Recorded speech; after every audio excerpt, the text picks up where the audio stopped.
I'd like to start this video with a short song. We're talking guilt-free tipping systems you ought to know. Guilt-free tipping systems you ought to know. Video 7. Cha!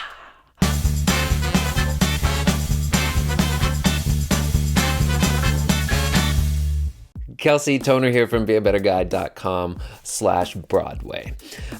We're talking tipping system. So what is a tipping system? It's basically just the sort of organization of how you can receive tips and maybe creative ways that you could receive those tips. So a tipping system doesn't need to replace people just giving you the gratuity face-to-face, but it's a nice way to enhance that, or enhance the opportunity for people to give you tips. And a good tipping system should be simple, and it should be clear to everyone involved, for your guests, but as well all of the guides, all of the office staff. So I did some research and talking to folks. I've got 3 from around the world that you might be interested in. Let's take a look at the first one. Create a distinct box with your name on it and keep it somewhere very visible.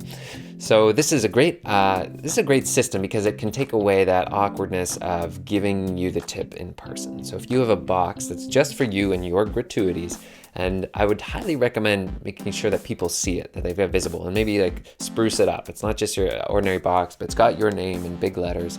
It looks secure, just a cardboard box. People may not be comfortable leaving gratuities in there. What's also great is if it's at a hotel or your offices, people can come back afterwards. They might realize, oh gosh, we don't have any cash of any kind, but we had such an incredible time that I'm gonna run to the ATM, or why don't after dinner we'll come back and put some money in that box. So that's a great extra bonus of having a space where you can have guests give you gratuities. If possible, have another member of your team or office staff give your concluding tip speech. So I went on a Fat Tire bike tour in Paris, and this system comes courtesy of them. If you haven't heard of Fat Tire, they operate in the center of big cities, basically like Paris and Berlin and all across the world, and you do a little bike tour and come back.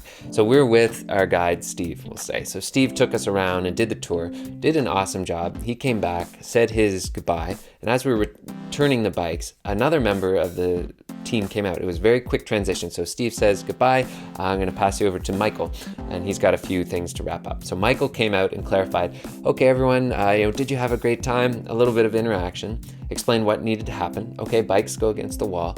And then he gave the tip speech. So now your guide has gone out of the way, and he said, look, we pride ourselves in the quality of our guides. Really hope that you enjoyed your guide today. And here's his box, or here's an envelope for him. If you would like to give gratuities, these would be warmly welcomed, and you can just give them to me here. Another way to use this is to have a team member do it at the beginning as well. So that beginning tip speech can be done by someone else.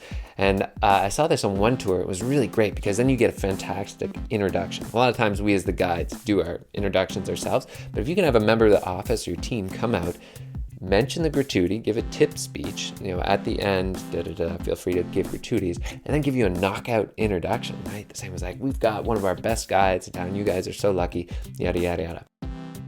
And thirdly, the included service charge. So in many ways, this is the ultimate sort of guilt-free tipping system, that you just preset an amount that's included in your tour price, right? So that might be 10%, it might be 15%. And that way, at the end of the tour, you can say that, hey, a gratuity has already been included. Or, you could say if you felt that I went above and beyond, you could give more. However, that is definitely a guilt-free system. So if that's your key, you want to create that really smooth experience, then that's definitely a system I would consider. Remember, you want to make sure that you're tipping yourself generously, because very often, as you become a better and better guide, people are going to want to tip you more and more.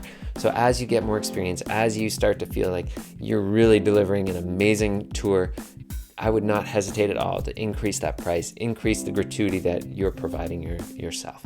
But that is a great way to take away some of the awkwardness. As you saw in the previous video, many companies, if you are in a guiding team, will just say pool the tips. And right? So this is a great system too. If you want to use that box method or something like that, you can say that all gratuities that you give to me or put in this box will go to the whole team. We'll divide it up.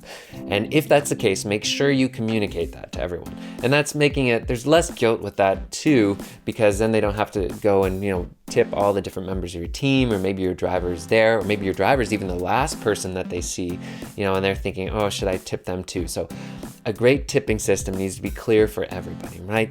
So no matter what you end up choosing, just make sure that everybody knows about it on your team and all of your guests, and that it's pretty simple.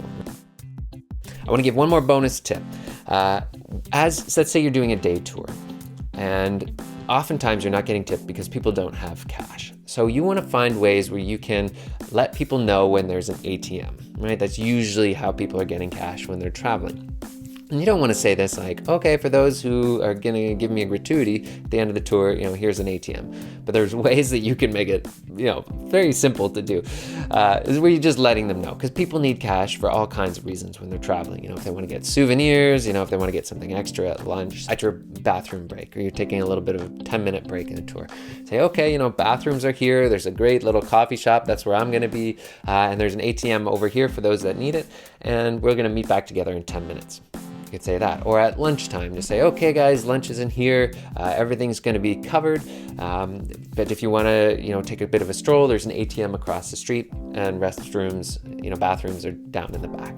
So you see what you're doing there is if you've done your tip speech properly at the beginning, people are at least thinking about gratuity. If you're halfway through your tour and people are like, gosh, this guy's amazing, I really got to get them a gratuity, you can help facilitate that by just letting them know where the ATMs are. Because remember, these are oftentimes tourists, people from out of town, they don't necessarily know when and where they can get cash. Our next video, we're going to talk about some of the things you don't want to do when asking for tips. And that's gonna be the last video in our course. Before you go, let me know about your tipping system down there. I just covered 3. There's probably awesome ways that guides are collecting tips and have these really creative systems. I'd love to hear about yours.